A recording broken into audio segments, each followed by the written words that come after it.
իսկապես թմրամիջոցների դեմ պայքարի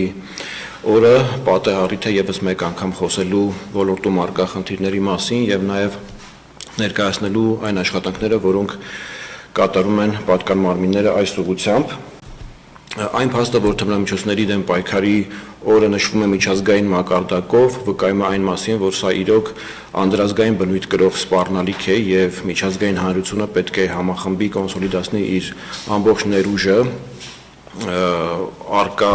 ռիսկերը հնարավորինս կառավարելու եւ առաջ եկող մարտահրավերներին դիմակայելու համար։ Ներքին գործերի նախարարությունը շարունակում է թմրամիջոցների ապօրինի շրջանառության եւ թմրամոլության կանխարգելման ուղղությամբ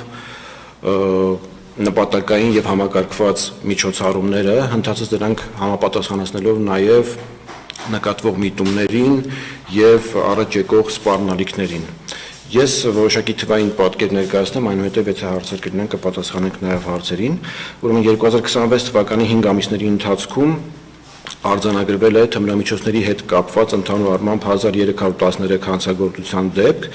որոնցից 1269 հանցագործության դեպքը թմրամիջոցների ապօրինի շրջանառության դեպքեր են, նախորդ տարվա նույն ժամանակահատվածի 1325-ի դիմաց։ Նշեմ, որ աճել է այս հանցագործությունների բացահայտման ցուցանիշը, կազմելով 52.7%, նախորդ տարվա 50.9-ի դիմաց։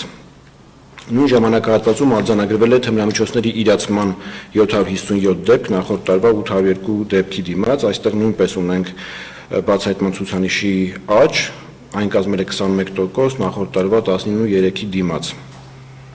Ինչ վերաբերում է թմրամիջոցների մաքսանենգությանը, ապա ընթացիկ ժամանակահատվածում արձանագրվել է թմրամիջոցների մաքսանենգության 38 դեպք։ Խոսելով մաքսանենգության դեպքերի մասին, կցանկանայի ընդգծել, որ էականորեն աճել է մաքսանենգության այն դեպքերի քանակը, որոնցով կատարողները,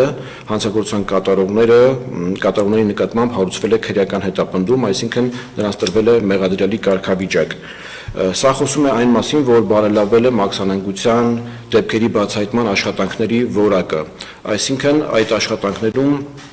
օպերատիվ հետախուզական միջոցառումները, ինչպես նաև նախաքննական մարմնի հետ համատեղ իրականացված գաղտնի քննչական եւ այլ գործողությունները հնարավորություն են տվել ստեղծել ապացուցողական բավարար բազա, որը հնարավորություն է տվել այդ հանցագործության մեջ ներգրաված անձանց նկատմամբ հարուցել քրեական հետապնդում։ Այդպիսի դեպքերը կազմել են 36.8%, նախորդ տարվա 8.3-ի դիմաց, կարծում եմ աճը այստեղ ակնհայտ է։ Ընդհանուր առմամբ 5 ամիսների ընթացքում քրեական հետապնդում է հարուցվել 518 անձի նկատմամբ կապված թմրամիջոցների ապօրինի շրջանառության հետ։ Մաքսանենգության դեպքերի որակական աճը դա պատահական չէ, դա ներքին գործերի նախարարության որդեգրած ռազմավարական նոր մոտեցումների արդյունքն է, հիմնականում վերջին շրջանում եւ նաեւ ռազմավարության ընդունումից հետո մասնավորապես մեր հիմնական ներուժը ուղղում ենք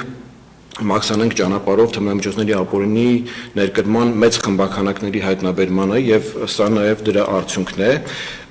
Դրա արդյունքն է նաեւ, որ վերջին տարիներին աճ են գրանցում ապօրինի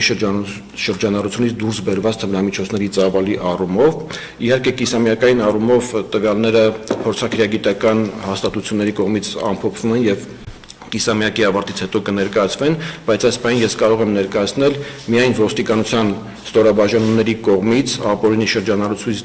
դուրս բերված թմրամիջոցների ծավալը, որը ամփոփվել է ոստիկանության օպերատիվ ամփոփագրերի վերլուծության արդյունքում, ըստ այդմ ապօրինի շրջանառությունից մինչ այս պահը դուրս է բերվել 243 կիլոգրամ տարբեր տեսակի թմրամիջոց, որը գրեթե կրկնակի ավել է նախորդ տարվա նույն ժամանակահատվածի համեմատ, նախորդ տարի 132 կիլոգրամ էր դուրս բերվել։ Կցանկանայի շեշտել, որ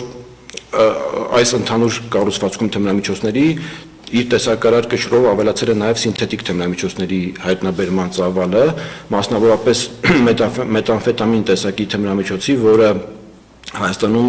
սինթետիկ թմրամիջոցներից ամենատարածվածն է, առգրավումները կազմել են 18 կիլոգրամ, որը գրեթե եռակի ավել է նախորդ տարվա նույն ժամանակահատվածի համեմատ։